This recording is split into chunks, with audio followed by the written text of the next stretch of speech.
প্রথমেই সকলকে জানাই হ্যাপি হোলি। এই বছরের হোলিটা একটু অন্যরকম।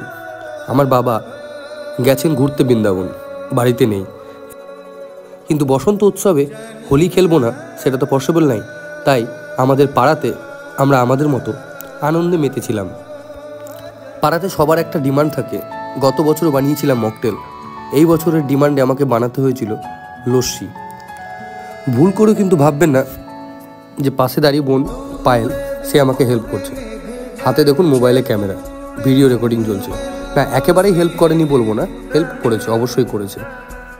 নানা রং মেখে ভূত হয়ে আমরা সেলফি তো তুলবই, কারণ এটা একটা আনন্দের মুহূর্ত যেটাকে ক্যামেরাবন্দি করে রাখা হয়। সামনে হাত ছড়িয়ে দাঁড়িয়ে আমি বেলুন রং নেওয়ার জন্য, বেল মার মুঝে, আর তার সামনে বালাম পিচকারি, মা ছেলে মেয়ে। আমি ভাবতেও পারিনি সুমনদা এত সুন্দর করে আমার গাল থেকে লাল রংটা উঠিয়ে দেবে। সাবান শ্যাম্পু কোনো কিছুরই দরকার নেই, এত সুন্দর করে আমার রঙগুলো উঠিয়ে দিল। কিন্তু হ্যাঁ, এরপরে আসছে বন্ধুর পালা।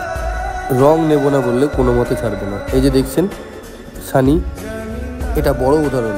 তারপরে এই যে আর এক বন্ধু বান্টি, ছিল সামান্য মুখটা খালি, সেটাও পুরো করে দিল কালি।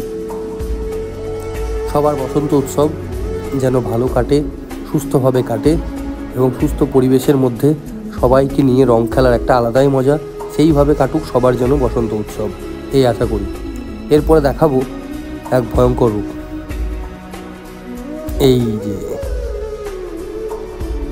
ধন্যবাদ সবাইকে ভিডিও দেখার জন্য।